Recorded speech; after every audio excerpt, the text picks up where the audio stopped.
Hello, আমি ভাস্কর কর্মকার। তাহলে আজ আমরা যে টপিকটা নিয়ে আলোচনা করব সেটা হলো ফিজিক্স, মানে ফিজিক্যাল সায়েন্সের একটা অধ্যায়। এই অধ্যায়টি ক্লাস 5 থেকে শুরু করে ক্লাস 10 পর্যন্ত প্রায় প্রত্যেকটা ক্লাসে আমাদেরকে প্রায় কম বেশি পড়তে হবে। সেটা নিয়ে আমাদের কনসেপ্ট, মিসকনসেপ্ট সব কিছু নিয়ে আমরা আলোচনা করব এবং চেষ্টা করব সেগুলো সম্বন্ধে একটু ভালোভাবে ধারণা করার। তো আজকে যে মেন টপিকটা নিয়ে আমরা কথা বলবো সেই টপিকটা হলো ফিজিক্যাল সায়েন্সের অত্যন্ত গুরুত্বপূর্ণ একটা অধ্যায় এবং সেটি ফিজিক্সেরই একটা গুরুত্বপূর্ণ অধ্যায়। তার নাম হলো ফোর্স। কি? ফোর্স।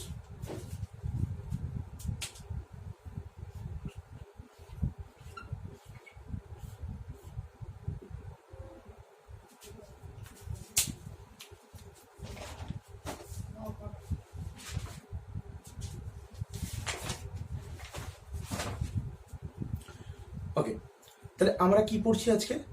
আজকে আমাদের টপিক হচ্ছে ফোর্স। তো প্রথমেই বলে রাখি যে মিসকনসেপ্টটা আমাদের কিছু কিছু ছাত্রদের মধ্যে থাকে, সেটা হচ্ছে আমরা হয়তো ফোর্সকে কখনো কখনো এনার্জির সাথে গুলিয়ে ফেলি। মানে আমরা ভাবি ফোর্স এক ধরনের এনার্জি, কিন্তু এখানে আমি একটা কথা বলে রাখি, ফোর্স কখনোই কোনো এনার্জি নয়। কি বললাম? ফোর্স কখনোই কোনো এনার্জি নয়। ফোর্স ফোর্স কখনোই কোনো এনার্জি নয়।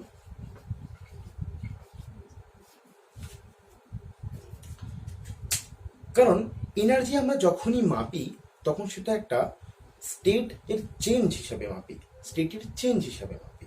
কিন্তু ফোর্সকে যখন আমরা মাপি তখন দুটো কোয়ান্টিটির মাল্টিপ্লিকেশন হিসেবে মাপি। মানে দুটো কোয়ান্টিটিকে আমরা বিচার করি, তার বিচারের অনুযায়ী যে ফলটা আমরা পাই সেটাকে আমরা ফোর্স হিসেবে নাম দিই। শুধুমাত্র ফোর্স না, আমাদের জগতে এমন এমন যেগুলো স্টেটমেন্ট আমরা প্রপোজ করেছি, সেই স্টেটমেন্টগুলো আমরা আমাদের হিসাবে এটা বুঝেছি যে আমরা এই স্টেটমেন্টটাকে এই নাম দেব, আমরা এইটাকে এই নাম দেব। যেমন ভেলোসিটি, সরণ, টাইম, প্রত্যেকটা জিনিসকে আমরা আমাদের মতন করে বিচার করে নিয়েছি। ঠিক আছে? তো সেইভাবে আমি কি বললাম, force is not an energy. Force কোনো শক্তি না, মানে বল কোনো শক্তি নয়। তাহলে বল কি জিনিস? বল হলো এমন একটি অদ্ভুত জিনিস যেটা কোনো বস্তুর উপর প্রয়োগ করলে সেই বস্তুর মধ্যে একটা অন্য ধরনের ফেনোমেনা বা বৈশিষ্ট্য সৃষ্টি হয়। কি বললাম? ফোর্স যে জিনিসটাকে আমরা নাম দিচ্ছি সেটা এমনই একটা অদ্ভুত জিনিস, সেটা জিনিস নাকি সেটা পরে আমরা জানবো, মানে ওটাকেই ফোর্স বলবো আমরা।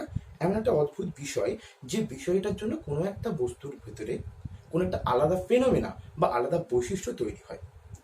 কিভাবে আমরা কিভাবে এটাকে ডিফাইন করি? তার আগে এর হিস্ট্রিটা আপনাদেরকে একটু বলে রাখি। কি হিস্ট্রি? না, 384 টু 322 বিসি এই সময়কালে, কি বললাম, 348 টু 322 বিসি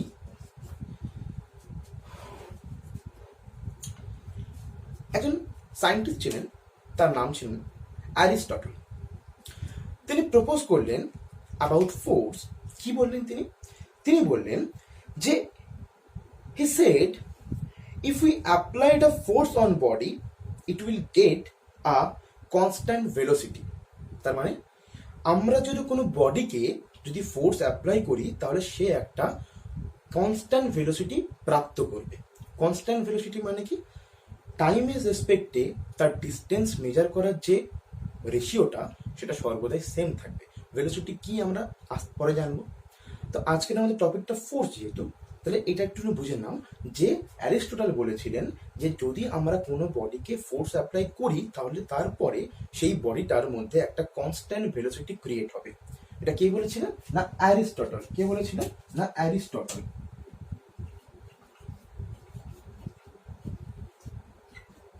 চাইলে তোমরা এটা লিখতেও পারো, অ্যারিস্টটল বলেছিলেন।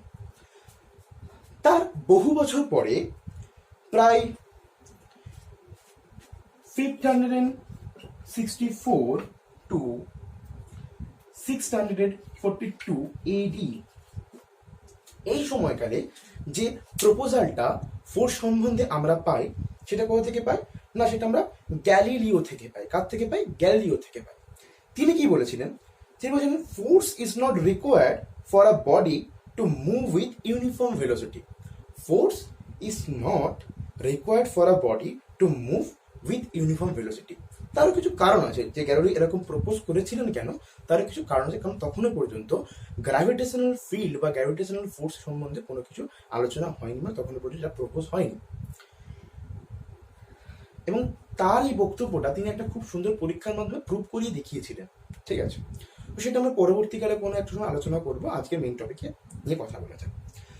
ফাইনালি স্যার আইজ্যাক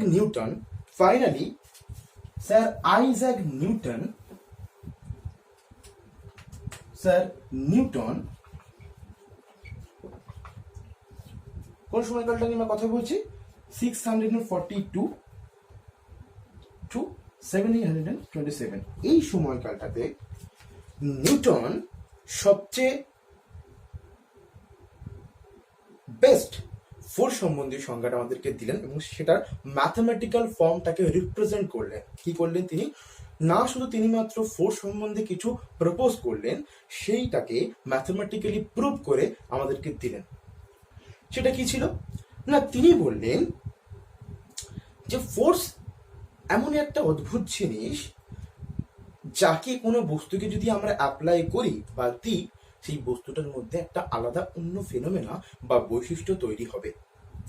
সেই বৈশিষ্ট্যটার নাম তিনি দিলেন অ্যাক্সিলারেশন,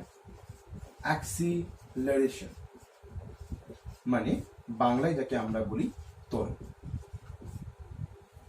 ত্বরণ নিয়ে আমরা একদিন আলোচনা করবো, যখন আমরা একমাত্রিক গতি নিয়ে আলোচনা করবো, তখন ত্বরণ, ভেলোসিটি সমস্ত কিছু নিয়ে আমরা আলোচনা করবো। ঠিক আছে,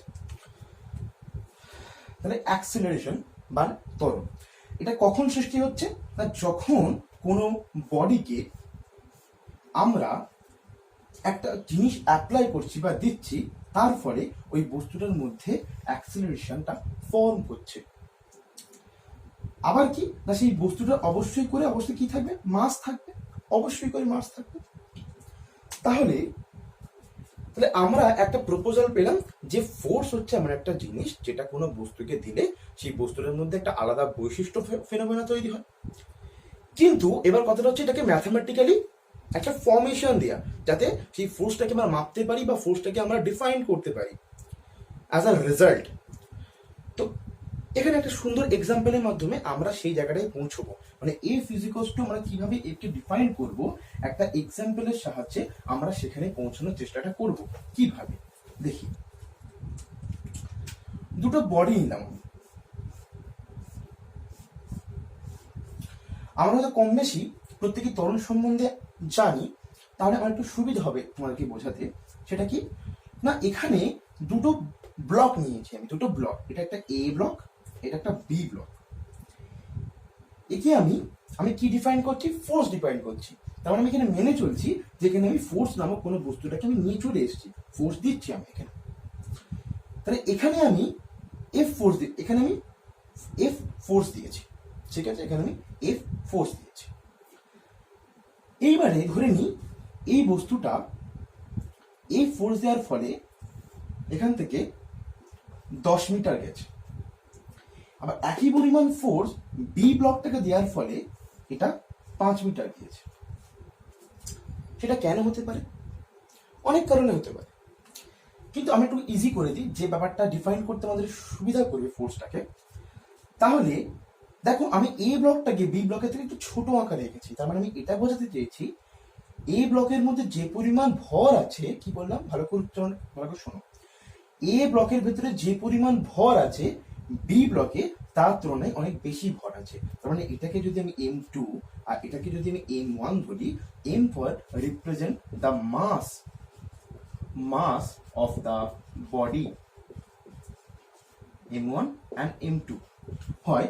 আর যদি বলছি M2 গ্রেটার দ্যান M, মানে M2 এর মানে বি ব্লকের মাসটা এ ব্লকের তুলনায় অনেকটা বেশি, তাহলে তখন কি হচ্ছে না, আমাকে একই ফোর্স আমি অ্যাপ্লাই করছি, যেহেতু M1 আর M2টা আলাদা, তাই জন্য আমি ডিস্টেন্সটা একে কম মানে আলাদা পাচ্ছি। মানে একই ফোর্স লাগিয়ে আমি কম ভরের বস্তুটাকে বেশি দূরে পাঠাতে পারছি, আর বেশি ভরের বস্তুটাকে কম দূরে পাঠাতে পারছি। তার মানে এখানে নিউটন তাহলে কি বোঝালেন, যে এই যে ফোর্স যে বিষয়টা, এটা কার উপর ডিপেন্ড করছে না, ওই যে বস্তু বা পদার্থ যার উপরে ফোর্সটা অ্যাপ্লাই হচ্ছে তার ভরের উপর, তার ভরের উপর। যখন তিনি এই অ্যাজাম্পশনটা করছেন, তখন তিনি আরেকটা যে ফিনোমেনা আছে যেটা তৈরি হবে সেটাকে স্থির রাখলেন। এবার আমরা ডিফাইন করে নিয়েছি অ্যাক্সেলারেশন এই হিসাবে, তখন এটাকে স্থির রাখলাম। মানে আমরা যখনই কোনো একটা পার্টিকুলার জিনিসকে ডিফাইন করার জন্য কোনো পার্টিকুলার বৈশিষ্ট্য নিয়ে আলোচনা করি তার সাপেক্ষে, তখন আর যে ফেনোমেনাটা সেই বস্তুটাকে বা ফোর্সকে ডিফাইন করতে সাহায্য করছে সেটাকে আমরা স্থির ধরে নিই। এটা একটা ম্যাথামেটিক্যাল রিপ্রেজেন্টেশনের ফর্ম বা ধরন। এবারে সেকেন্ডটাকে বোঝা যাক। এটা ফার্স্ট ওয়ান হয়ে গেল। সেকেন্ড ক্ষেত্রে আমি এমটাকে ফিক্সড করে দিলাম, মানে দু ক্ষেত্রেই এম সমান। এই ব্লকটাকে আমি একটু রিপ্রেজেন্ট করে নিই সেইভাবে, প্রায় মোটামুটি ভাবে একই ধরনের টাকার চেষ্টা করলাম, যে এটারও এম এটারও এম। এইবারে আমি একটু অন্যভাবে বলছি, আমি বলছি যে এই দুটো ব্লকের মধ্যে একটা ব্লক দুটোই 10 মিটার করে যাবে না, এর বলবো না, ঠিক আছে। বললাম যে এর ভেলোসিটিটা 50 মিটার পার সেকেন্ড, আর এর ভেলোসিটিটা 60 মিটার পার সেকেন্ড। তার মানে কি এই এম আর এই এমটা কিন্তু আলাদা, এটা মিটার, এটা মাসকে রিপ্রেজেন্ট করছে। ওকে, তাহলে আমি কি বললাম যে এই দুটো ব্লক যাদের মাস সমান, তারা একটার মধ্যে বেগ সৃষ্টি হচ্ছে কত, 50 মিটার পার সেকেন্ড, আর একটার মধ্যে বেগ সৃষ্টি হচ্ছে 60 মিটার পার সেকেন্ড। তার মানে আমি যদি আরো ভালো করে বলি যে 50 মিটার পার সেকেন্ড স্কোয়ার ত্বরণ সৃষ্টি হচ্ছে, আর 60 মিটার প্লাস সেকেন্ড স্কোয়ার তার মধ্যে ত্বরণ সৃষ্টি হচ্ছে, কার মধ্যে, বি ব্লকের মধ্যে। তাহলে এখান থেকে কি বলতে চাইছি, যদি আমি ডিস্টেন্সটাকে ফিক্সড করে দিই, আর যদি মাসটাকে আমি ফিক্সড করে দিই, তাহলে এই পরিমাণ যদি ত্বরণ আমাকে সৃষ্টি করতে হয়, ত্বরণ মানে একটু বলে রাখি, এর মানে কি, এই মানে change of velocity with respect to change of time, তার মানে আমাকে ভেলোসিটিটাকেও কি করতে হবে, সেই পরিমাণে বাড়াতে হবে। তার মানে এ কে বেশি ভেলোসিটিতে, কম হয়ে পৌঁছতে হবে, একে বেশি ভেলোসিটি নিয়ে যেতে হবে এর রেসপেক্ট। কিন্তু আমার মাস সমান, তখনও দেখা যাবে যে এখানে যে পরিমাণ ফোর্স অ্যাপ্লাই হবে, এখানে আমাকে তার থেকে বেশি পরিমাণ ফোর্সকে আমাকে অ্যাপ্লাই করতে হবে। তার মানে যদি আমি মাসটাকে কনস্ট্যান্ট রাখি, তাহলে আমি এখানে পাবো এফ প্রপোর্শনাল টু এ। যখন আমি যাকে স্থির রাখছি, এম কে আমি কনস্ট্যান্ট রাখছি, এইবারে তাহলে আমি দুটো জিনিস পেলাম। যখন আমি এফ কে মাসের সাহায্যে রেসপেক্টে আমি তুলনা করলাম, তখন আমি এ কে কনস্ট্যান্ট রাখলাম, এবং দেখলাম মাস যেরকম ভাবে ইনক্রিজ হবে, ফোর্সটাকে আমাকে সেইভাবে ইনক্রিজ করাতে হবে। আর তারপরে কি দেখলাম, সেকেন্ডে যখন মাসটাকে আমরা কনস্ট্যান্ট রেখে অ্যাক্সেলারেশনটাকে বাড়ানোর চেষ্টা করছি, সেই ক্ষেত্রেও আমাকে আগে মানে ফোর্সের পরিমাণটাকেও বাড়াতে হবে যদি আমাকে বেশি অ্যাক্সেলারেশন পেতে হয়। সেটাই নিউটন প্রপোজ করেছে, এবং তিনি তা দেখিয়েছিলেন তার 3টে সূত্রতে, সেটা আমরা আসবো একটু পরে। তো এইবারে আমরা ক্লাস 9 বা 10 একটা চ্যাপ্টার হয় যৌগিক ভেদ বলে, সেটা সবার পক্ষে মানে ক্লাস 6-7 জানার বিষয় নয়, তবু একটু মানে সহজ করে বলার চেষ্টা করি। তাহলে এফ এর উপর ডিপেন্ড করছে, এম এর উপরে, আর এর উপর ডিপেন্ড করছে, দুটো জিনিসের উপর।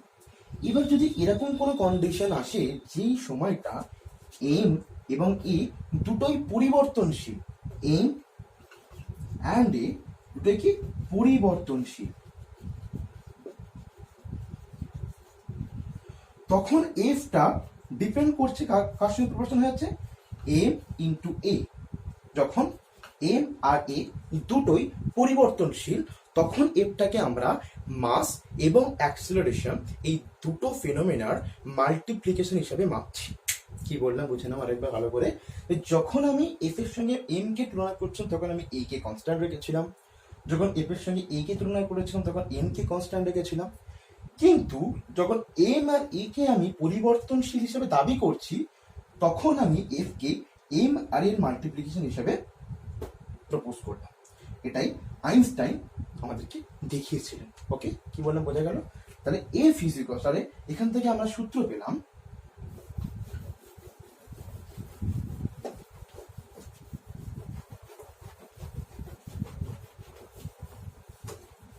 কি পেলাম আমরা না, according to Newton F is equals to M A.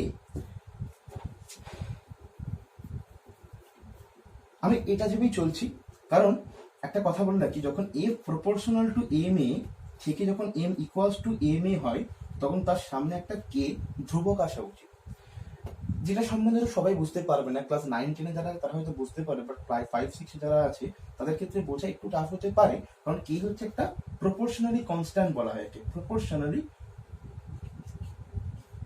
Proportional constant বলা হয় একে, যার ভ্যালু কখনোই জিরোর সঙ্গে সমান হবে না, যেটা ভ্যালু সবসময় এক হয়। ঠিক আছে, কিভাবে হয় সেটা পরে একদিন আমরা জানার চেষ্টা করবো, মানে বোঝার চেষ্টা করবো।